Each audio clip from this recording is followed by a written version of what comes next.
आपको चेकलिस्ट के डॉक्यूमेंट्स तो कलेक्ट करने ही है, उनको वेरीफाई भी करवाना है, जैसे कि अपोस्टाइल अटेस्टेशन, बैंक स्टेटमेंट होता है और आपका इंश्योरेंस करवाना होता है। तो ये सारी चीज़ें जो है आपको चेकलिस्ट के अकॉर्डिंग आपको सारे डॉक्यूमेंट्स गैदर करने होते हैं। प्लस आपको वैलिड पासपोर्ट चाहिए, जिसमें कि वैलिडिटी आपको 6 मंथ्स और होनी चाहिए आपके पासपोर्ट पर। और पासपोर्ट साइज फोटो चाहिए जिसका बैकग्राउंड व्हाइट होना चाहिए। ओरिजिनल वर्क परमिट को आपको बिल्कुल नहीं भूलना है, क्योंकि आप लोगों में से बहुत सारे लोगों ने कमेंट किया है कि मैम एम्बेसी में ओरिजिनल वर्क परमिट जो है वो सबमिट करने होते हैं या नहीं। तो ये आपका बहुत ही इंपॉर्टेंट डॉक्यूमेंट है, इसी के बेसिस पर आपको उस कंट्री में जॉब मिली है। तो ये आपका मेन डॉक्यूमेंट है।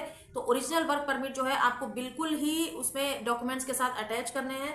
उसके बाद आता है अकोमोडेशन लेटर, एम्प्लॉयमेंट कॉन्ट्रैक्ट, जो कि आपको कंपनी के थ्रू मिलता है और मैं आपको दिखाने वाली हूँ कि वो कंपनी के थ्रू कैसे आती है।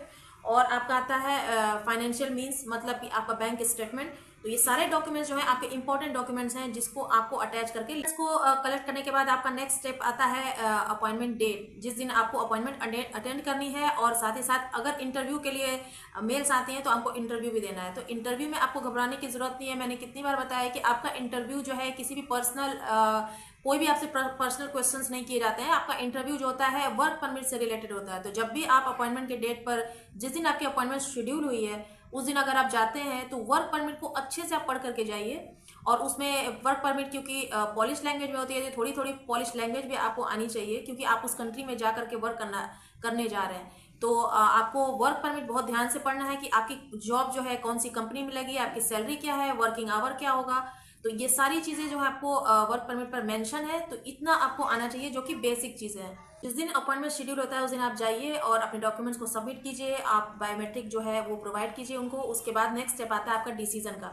तो डिसीजन का जो प्रोसेसिंग टाइम है वो 15 डेज का होता है, मीन्स 2 वीक्स का होता है। बट अगर आपने प्लान डिपार्चर डेट से 2 महीने पहले अगर अप्लाई किया है तो 2 महीने पहले ही आपको अप्लाई करना चाहिए, क्योंकि जैसे ही एप्लीकेशन प्रोसेस कंप्लीट हो जाता है कॉन्सुलेट डिसीजन के लिए आपको इन्फॉर्म करती है। तो मेक श्योर कीजिएगा कि आपको जो एप्लीकेशन फाइल करनी है आपके डिपार्चर डेट से 2 मंथ्स पहले करनी है। और ये आपके वर्क परमिट पर भी मेंशन है कि issue date and active date, जैसा कि मैंने लास्ट की वीडियो में बताया, आपको 2 मंथ्स पहले का बीच का टाइम मिलता है प्रोसेसिंग करने के लिए। तो डिपार्चर डेट का आपको ध्यान रखना है कि आप कब वहां पर डिपार्ट करेंगे, तो उससे पहले आपको प्रोसेसिंग करनी है।